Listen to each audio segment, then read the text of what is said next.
Okay, so the basic quandary is what to do and how to balance the benefits you have with a corporation, limited liability, separation of ownership control that's sort of managed and the negative consequences mitigated by fiduciary duties, raise capital, limited liability, all that fun stuff, but yet the negative consequences of double taxation. You push that against the general partnership where you have unlimited liability, makes it very difficult to attract capital, especially passive capital, but yet you have the benefits of pass-through tax treatment. So what to choose? Well, what arose in answer to that was at first a different kind of corporation. And it's called an S corporation because the elements of it are set forth in subchapter S of the Internal Revenue Code. Now, any kind of corporation is going to be organized under the laws of a state. So in the United States of America, corporate law, for the most part, is a creature of state law. So you're not going to organize as a United States corporation. You will organize as a Delaware corporation, or a New York corporation, or a California corporation, or whatever. So you organize as a Delaware corporation, let's say, and we'll put a pin in that. And you can certainly, by default, elect to be governed by subchapter C. In other words, you become a C corporation. Now, is this subchapter C under Delaware law? No. This is the Internal Revenue Code, federal law. So here's where we have some interface. State law on the corporate side, federal law when it comes to tax issues. Subchapter C, where you've got the whole double taxation thing. But then Congress innovated with subchapter S, and they said, you know, we've got some corporations which are pretty small, and they look a lot like general partnerships in the way they operate. You know, a medical practice, a hair salon, small law firm, what have you. And they don't feel like they need all of the infrastructure. Well, we want to give them the benefit of limited liability. We want them to have that feature and function, but we understand because we've reached a point in our culture where we're more comfortable with it. And we've reached a point where we've decided, you know, 300 years ago we were concerned about limited liability, particularly with small companies, but we're not so concerned about it now. Fiduciary duties work. The culture and commercial activity has evolved to a point where this is something that we can live with and we're satisfied with. So to recast all of this, it's a small company that looks and feels a lot like a general partnership, but the owners certainly don't want unlimited liability. They want limited liability, but the problem is from a tax perspective, there's double taxation. So what Congress said is, what if we gave them the best of both worlds? What if we said, you can be a corporation with the structural benefits that come with being a corporation and with limited liability for the owners. So you get out of this unlimited liability conundrum of general partnerships. But what if we make it pass-through? Pass-through taxation. Have it work basically like partnership tax law works. So you get single layer of tax on profits, on gains at the owner level, and the pass-through of losses, the potential for them to be used at the owner level. Seems like a good equation, doesn't it? And that's the S corporation. That's what subchapter S provides. It recognizes the corporate form, allows for limited liability under state law, but then puts in place a pass-through tax structure. Seems like a winner. So you might say to yourself, well, what is there to even talk about? Why is there a choice of entity? The choice is obvious. It's an S corporation. Limited liability, pass-through tax treatment. Bingo. Best of both worlds. We've created a hybrid between the general partnership and the corporation, or at least the C corporation. And you'd be partially right. The problem is that in implementing subchapter S, Congress put in place a number of restrictions which have evolved over time, but the basic restrictions are this. Subchapter S corporations, for the most part, may only have humans as stockholders. Okay, well, if it's truly a small company, that's not a problem. A couple people own a hair salon, a couple people own a law firm, a couple people own a medical practice. No big deal.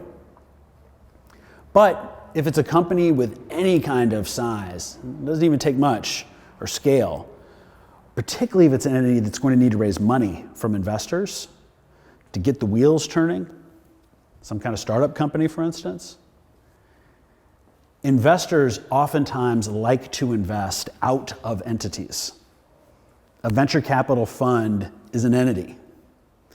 Many institutional investors are organized as entities. They cannot invest in S corporations. So if you organize as an S corporation, you cannot have those sorts of stockholders. That hurts. You're only allowed to have one class of stock as well, just common stock. And investors, again, frequently like to buy something called preferred stock.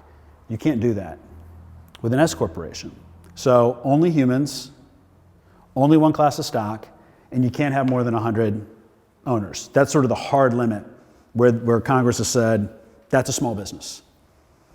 And for many businesses, that's not that big a deal. But for some of these businesses that are engaged in large projects, that limitation hurts. So yes, it's a hybrid. Yes, in many respects, the S corporation is the best of both worlds, but there are still significant limitations. And by the way, this is a perfectly viable alternative for lots of companies. You will find lots of companies that organize as S corporations, but not all of them. Not all of them, because those restrictions and limitations cut out a significant portion of potential candidates. So, what's that leave us with? We have general partnerships. We have C corporations, the classic corporation. We also have S corporations. Is that the end of the story? No, it's not the end of the story. Something else happened on the way to the forum. Here we were talking about C corporations and then evolving on the tax front to S corporations. Well, there was a different evolution taking place within the context of partnership law, which also is a creature of state law. And it was this. There's the notion of the general partnership.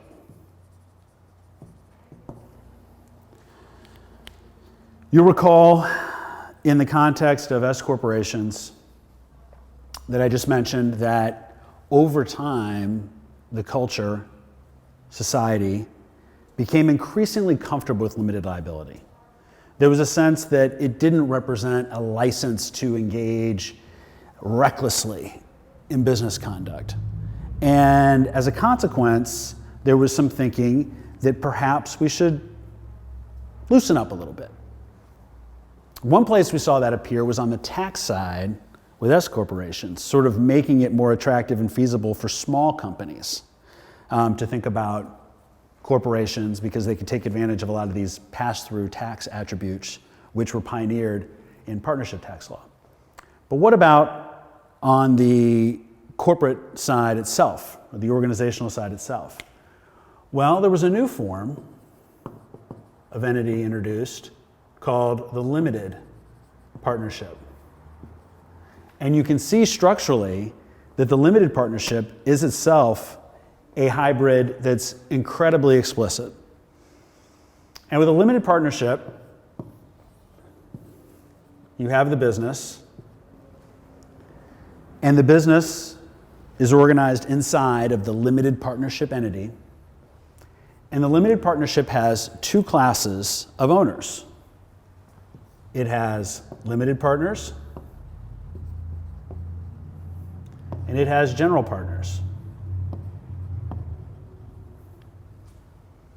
Limited partners have limited liability, but they are required to be passive.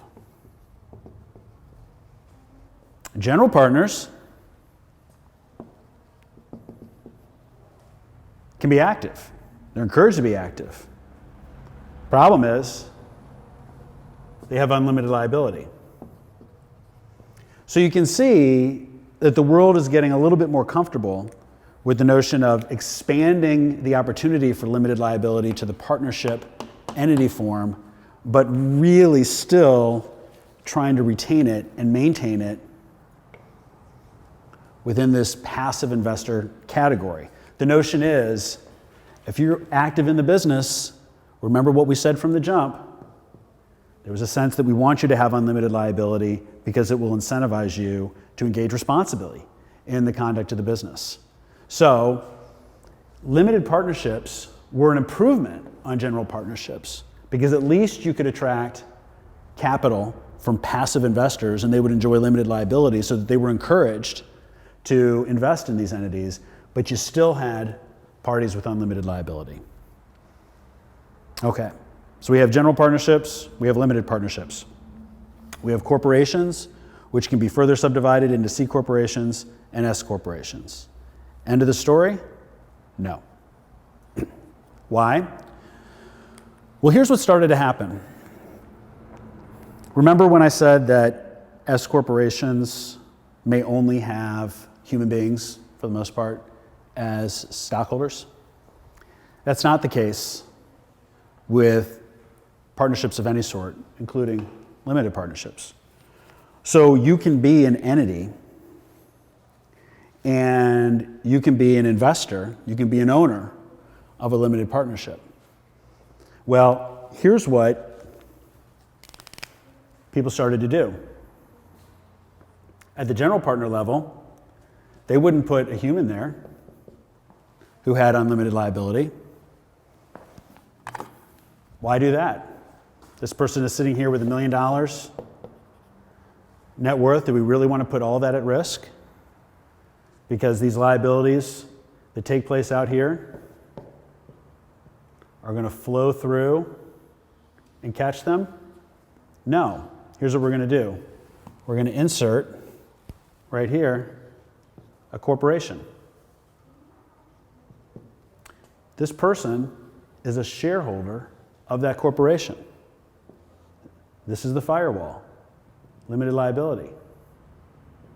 Now, the corporation, as the general partner, is exposed, but the investors, of course, have some ability to manage how much in the way of assets are put at risk. So this is a way to game it a little bit. So we can use the limited partnership structure. We can attract passive capital, limited partners who get the benefit of pass-through tax treatment. We've got unlimited liability over here. It's bad, but we can structure around it by inserting another entity, a corporation, here. What's the bad? Well, before S corporations, our only option was a C corporation. That meant double taxation. So, to the extent that the limited partners, of course, got the benefit of pass-through taxation, but here, profits and losses flow through the limited partnership, they get to the general partnership, but boom, tax there, and then taxed here again. So it was a little bit inefficient from a tax perspective. If you're a passive investor, you love limited partnerships. If you're an active investor, we can get around this liability issue by putting this corporation in there as a blocker entity of sorts. But in solving for limited liability, we've hurt this person on the tax perspective because they don't enjoy pass-through tax treatment anymore. It's double taxation because of the C corporation. Well, what happened? Well, the S corporation emerges. So the structure that you would frequently see is this general partner was an S corporation. So what do we have? We have passive investors who enjoy limited liability and full pass-through tax treatment. Fantastic. What's happening on the general partnership side? Well, we insert an S corporation here, pass-through tax treatment through the limited partnership and through the S corporation all the way back to that underlying stockholder, and that stockholder gets limited liability by virtue of the firewall that the S corporation throws up. Pretty effective structure. Now, We do have problems with the S corporation restrictions, right? Only humans, no more than 100, only one class of stock. But the point is this is happening as part of a continuum. And organizations are innovating and engineering around these structures all the time. And there came a point in time when you're getting into the 70s and the 80s, the 1970s and the 1980s, where commentators, thought leaders, and otherwise started to say, you know what, this is nonsense. This is a lot of work and a lot of half-baked solutions. We have the C corporation as an alternative, but double taxation isn't great. The S corporation innovation was terrific, but it's got these restrictions. Nobody wants general partnerships because of unlimited liability for everybody. We've got these limited partnerships, which tend to work. And by the way, we found some workarounds, but boy, isn't this a mess? And this is for a hair salon. Really? I mean, this is what we need to go through in order to try to achieve the best of both worlds. Haven't we reached a point in time in our culture, moving out of the industrial age into the technology age, where we can advance the form of entity a little bit more, to be a little bit simplified, to be a little bit more realistic, to be a little bit more practical? And the answer was yes, and that was the limited liability company. So the limited liability company emerged in this era as the true hybrid answer. The S corporations almost got there. The limited partnership almost got there. The limited liability company got us basically all the way there.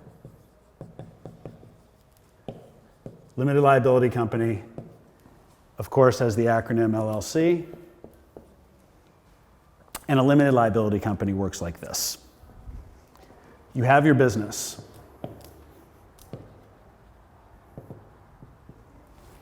And your business is organized within the limited liability company. The limited liability company has owners. In a corporation, they're called stockholders or shareholders. In a partnership, they're called partners. In a limited liability company, they're called members.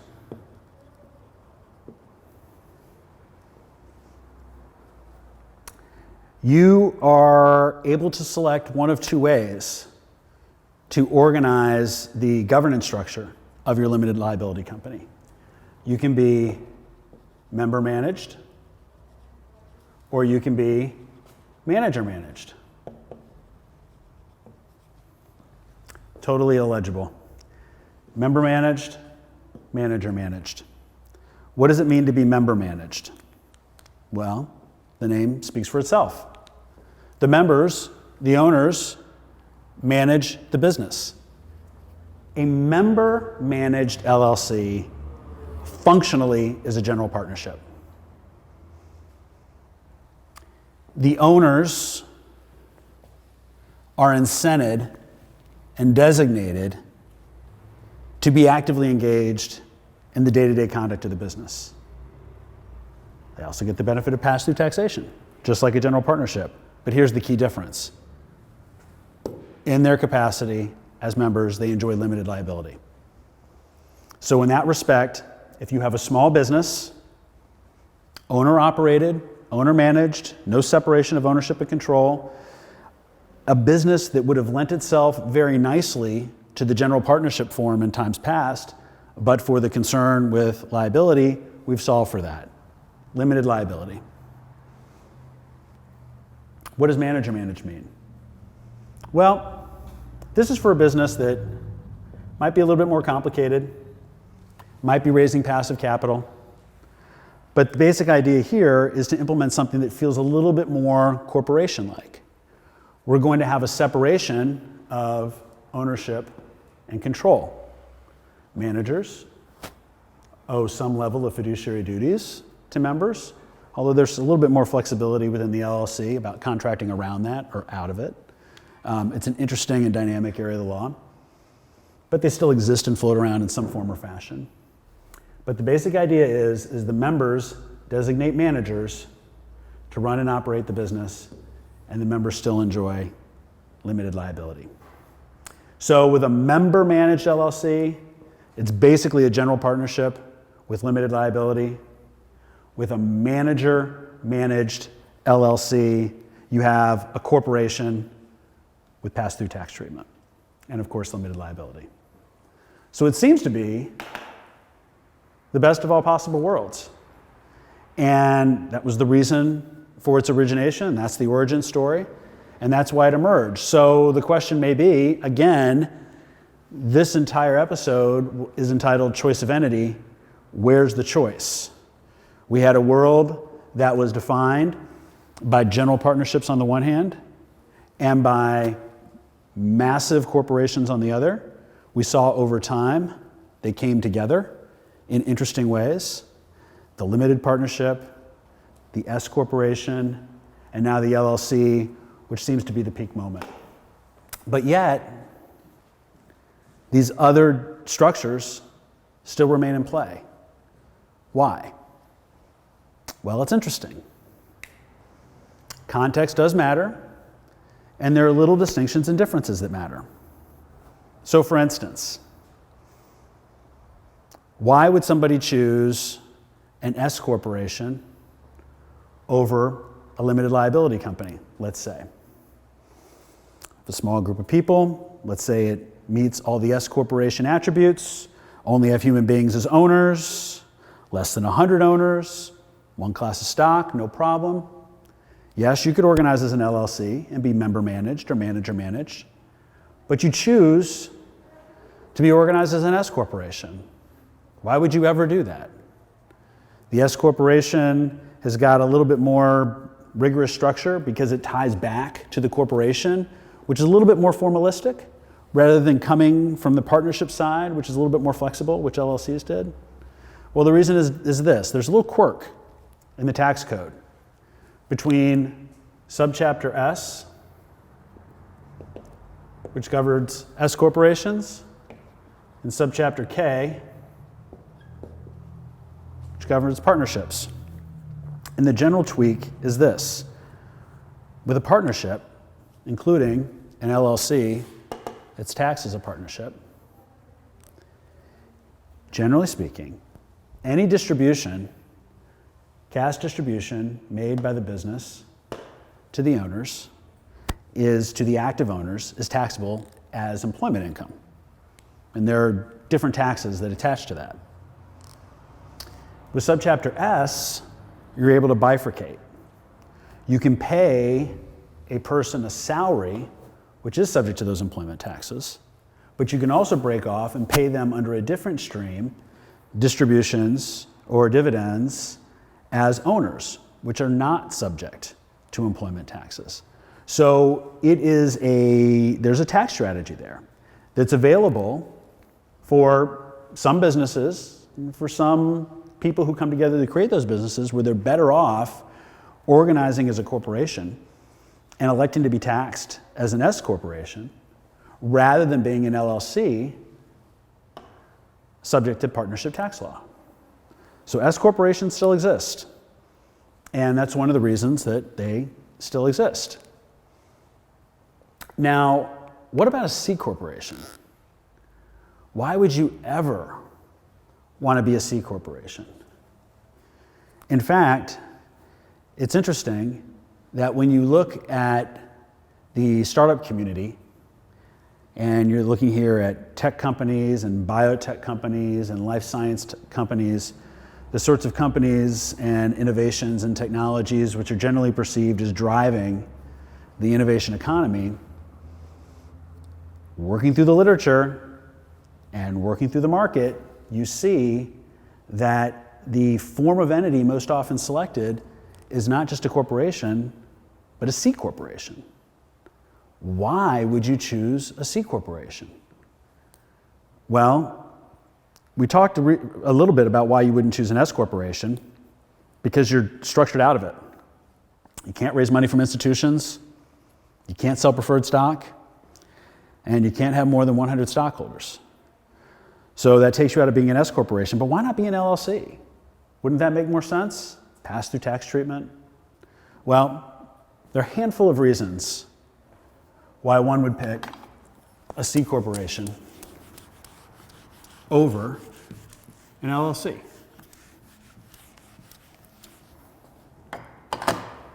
What are some of those reasons?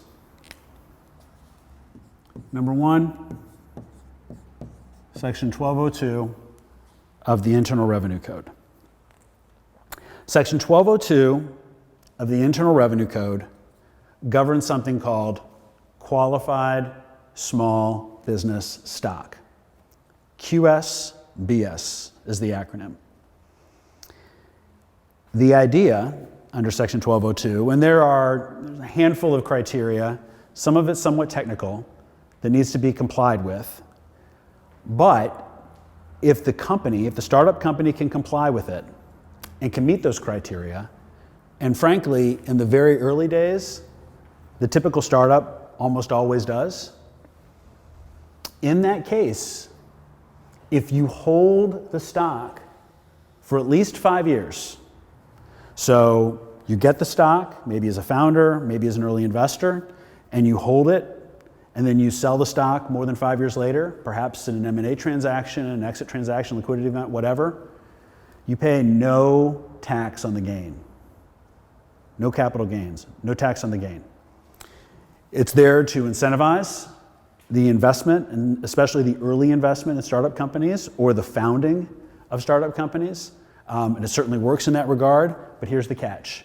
It only applies to C corporation stock. S corporation stock doesn't qualify. Ownership interest in an LLC or a limited partnership or general partnership for that matter doesn't qualify. C corporation only. And for startup companies that are organized and oriented toward that exit as their primary objective, that's a powerful incentive to organize as a C corporation. That would be number one. Number two, venture capital investors. I mentioned that venture capital firms are themselves entities. So here's our startup down here, and it will receive investment from a venture capital firm, specifically a venture capital fund. Traditionally, and this is an interesting sidebar to this conversation, venture capital funds are organized as limited partnerships. Could they be organized as LLCs? Sure. But by virtue of history, pattern, practice, culture, momentum, the limited partnership form still holds. So there's still a place for the limited partnership. And investment vehicles is a very popular one. So if you're doing choice of entity and you're organizing a literal venture capital fund, the entity you choose is a limited partnership. Okay? Now, VC funds raise money. They, of course, have a general partner. We know that. These are the people that operate the fund, make the investment decisions. But it has limited partners. And this is where the vast amount of capital comes from. There are lots of different kinds of limited partners who show up. But for purposes of this discussion, there's concern with tax-exempt investors and foreign investors. And in both cases, it gets back to the issue with pass-through tax treatment. If the startup is a partnership, and by the way, we know it can't be an S corporation because it's got a limited partnership as an owner. So that means it must be taxed as a partnership. So it's a general partnership or a limited partnership or an LLC that's being taxed as a partnership. Recall that we said it's a pass-through. So let's just say there are profits or there are losses. They pass through this entity, and they also pass through the venture fund because it too is a pass-through entity. It's a limited partnership. And they make their way all the way to the limited partners, the tax-exempt investors here, and the foreign investors here. The problem that tax-exempt investors have and that foreign investors have is this. These profits or these losses retain the character of the startup.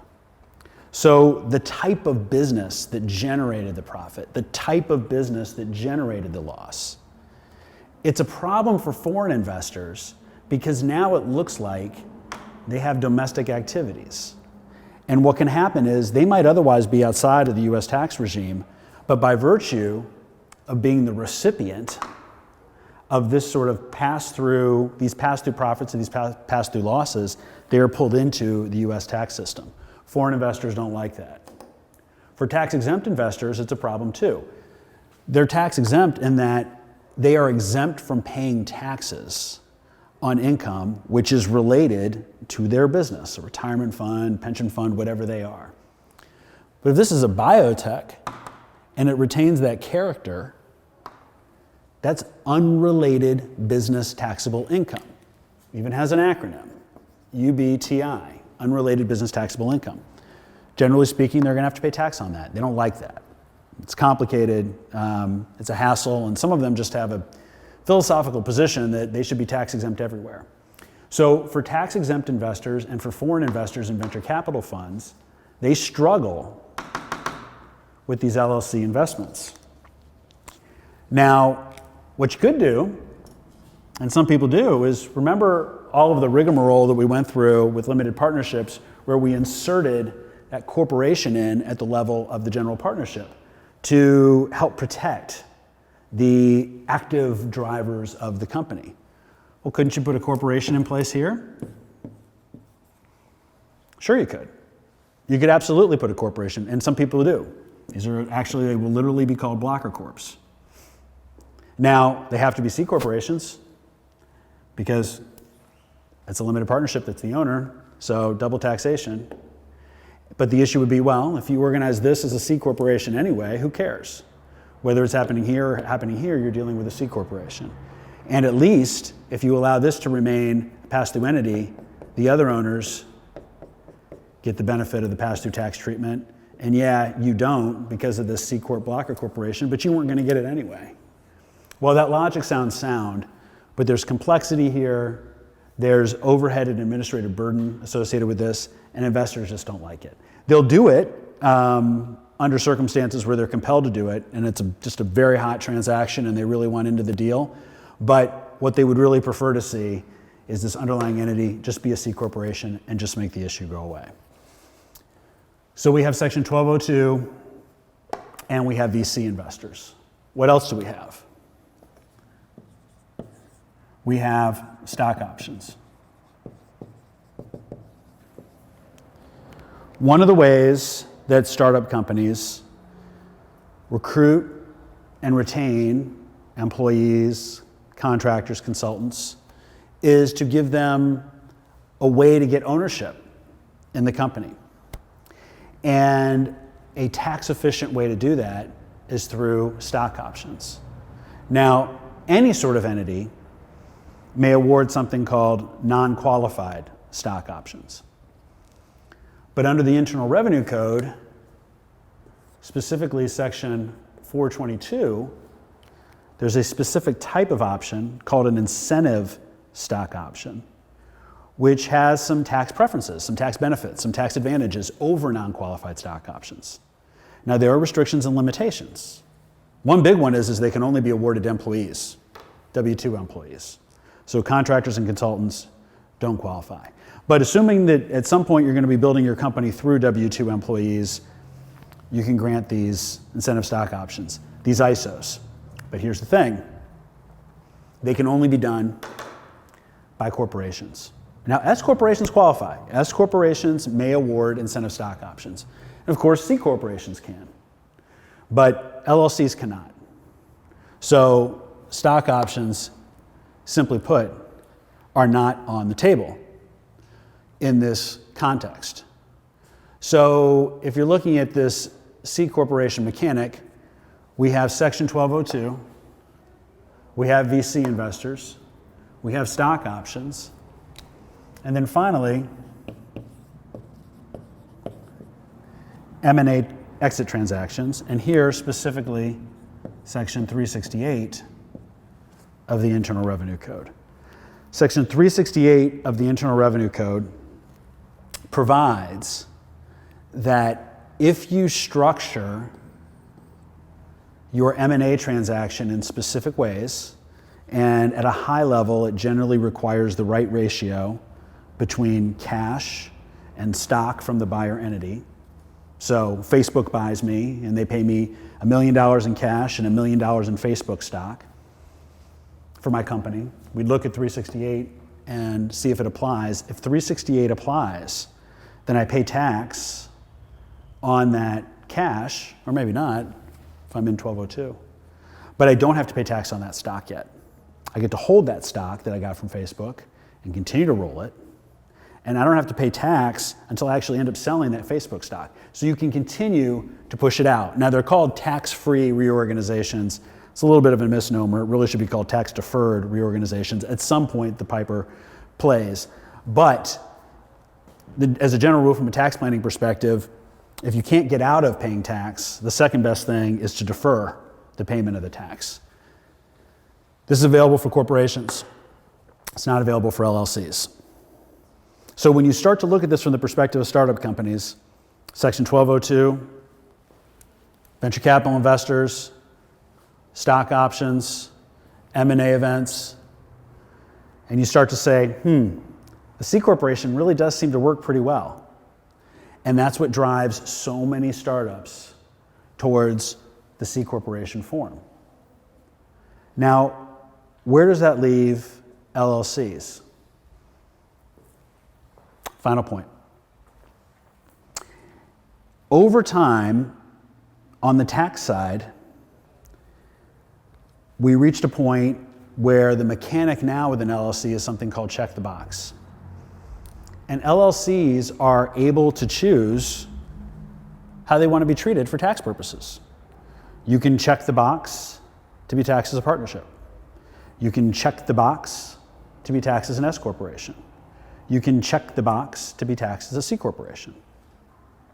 Now, very few LLCs are going to check the box to be taxed as a C corporation. An interesting point is that you're not in 1202 if you're an LLC that elects to be taxed as a C corporation, because the ownership interest is still a membership interest in an LLC. The code specifically refers to C corporation stock. So for that reason, if for no other reason, why choose to be taxed as a C corporation? It's very unusual for an LLC to make that election. If a group of people want to be a C corporation, want to be taxed as a C corporation, they're just going to organize under Delaware law or otherwise as a corporation. So you don't see a lot of LLCs that check the box to be taxed as C corporations. You do see a fair number of LLCs that check the box to be taxed as S corporations. Why? Because of that employment tax issue I raised earlier. So that's interesting.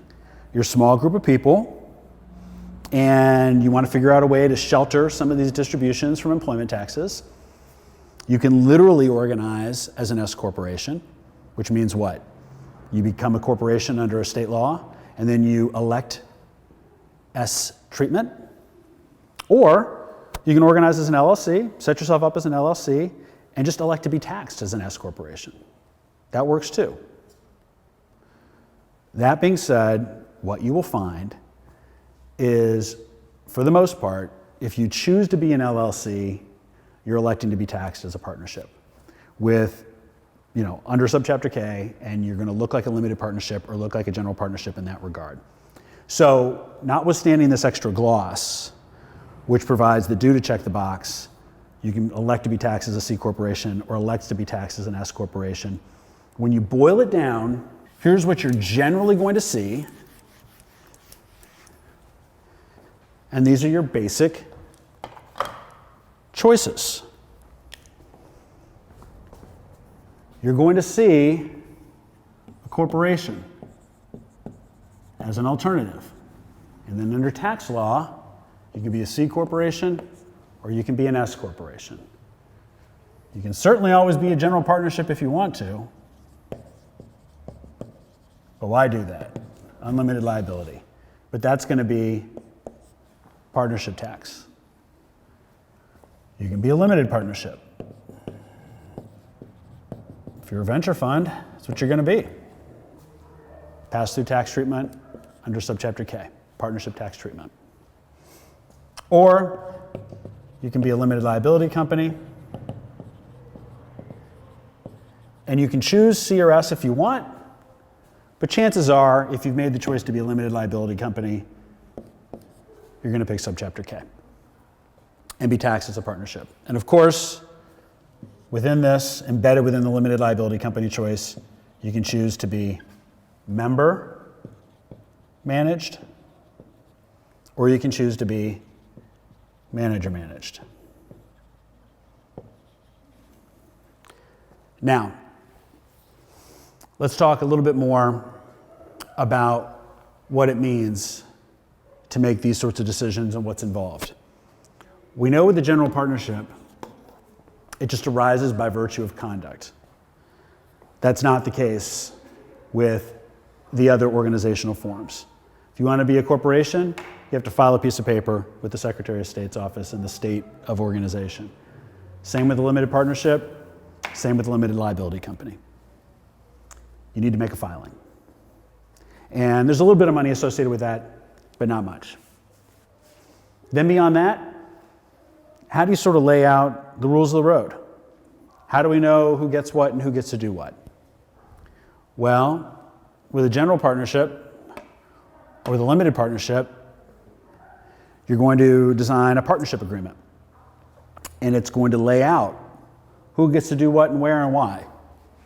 The rules of the road. With a limited liability company, it's called an operating agreement. That lays out the rules of the road for the limited liability company. What happens with the corporation? Well, some of it's going to show up in the certificate of incorporation or articles of incorporation, that which gets filed with the state. And then beyond that, corporation is going to have bylaws, which will lay out the rules of the road.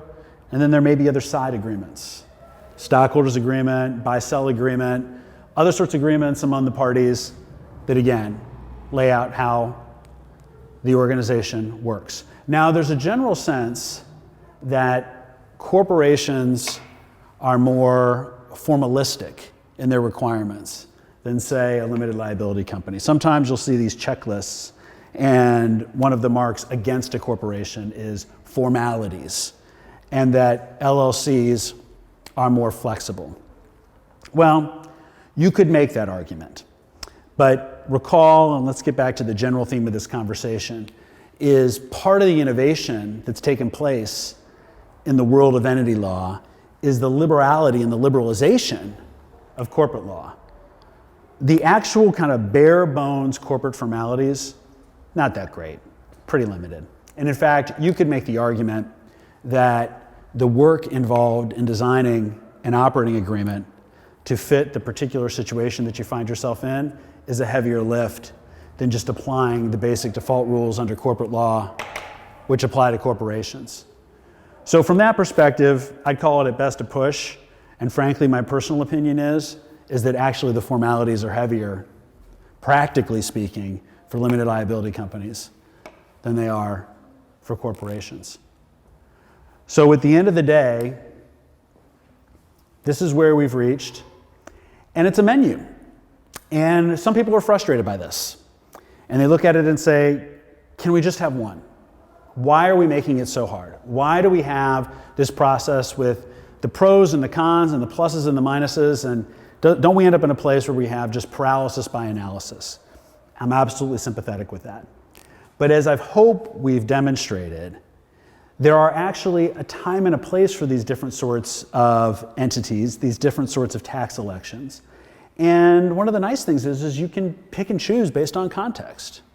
You know, you've got a small company where you want some flexibility and you want to raise money from institutions and you like the idea of pass-through tax treatment, you can be a limited liability company, taxed as a partnership. You're a small business, you're only going to have humans as investors, you're never going to have more than 100. It's okay to just have common shares. You want pass-through tax treatment with a twist, with some little extra idiosyncrasies there to help you even more? Be an S corporation. Perfectly fine. You're a startup company, you want to go raise venture capital, you want to sell preferred stock, you want to go change the world with your disruptive technology, and you want to grow in accordance with that paradigm, be a C corporation. It's a great fit. You want to organize a venture fund or a private equity fund? You want to grow a capital base that you're going to go and deploy and invest in other places? Be a limited partnership. Works really well. You're on the general partner side, probably buried and protected underneath a limited liability entity, and your limited partners are all insulated from liability on the other side of the equation. These are the sorts of pushes and puts that end up playing into this analysis, and this is how it settles out. One final point. I keep saying C corporation, C corporation, C corporation, C corporation with respect to startups. And occasionally I will reference Delaware. And people are often confused because Delaware, generally speaking in America, is a somewhat insignificant state. All due respect to Delaware. But in the world of corporate law, Delaware looms large. What's the reason for that? Well, you'll recall the earlier dialogue around the evolution of corporate law. And what started to happen was states were realizing, hey, if we create corporation law, which facilitates commerce, which is attractive to founders and investors, we may find that more founders and investors organize companies in our state. We can charge them fees. That's revenue for the state treasury. And so there was this incentive created to create corporate law, which was indeed flexible and conducive to the needs and wants of these sorts of promoters and sponsors. The state that got the early lead was New Jersey. And in the late 1800s and early 1900s, New Jersey was the state that people selected because it had the best law or the best legal environment for corporations.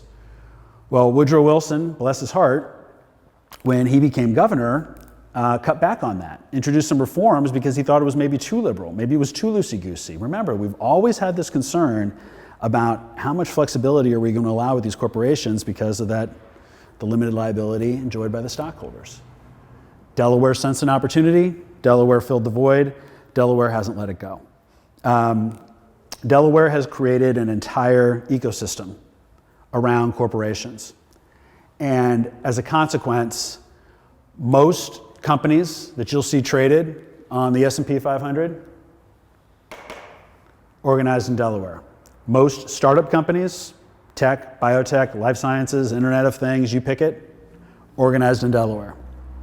So, if you're a startup company seeking venture capital, not only are you likely to organize as a C corporation for the reasons articulated here, but you're probably going to organize in Delaware, which means you're going to file a certificate of incorporation with the state of Delaware, and Delaware will affirm, ratify your charter document, and you will be a Delaware corporation that then elects to be taxed under subchapter C of the Internal Revenue Code.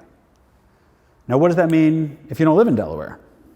Well, let's say, for the sake of argument, you live in California. Well, you're a corporation organized in Delaware, which means that corporation in California is not a California corporation. It is a foreign corporation, and that's the language that's used. And what that corporation must do is make a filing in California to qualify to do business in California. And that'd be true if they were based in Texas or New York or Michigan, Ohio, Pennsylvania, Florida, you name it. So, you're a startup company, you're organizing in one of those states, you file your certificate of incorporation with Delaware, you become a Delaware corporation, and then you qualify to do business, you make a second filing with the state where you're actually headquartered. And now you're cooking with gas, and you're off to the races.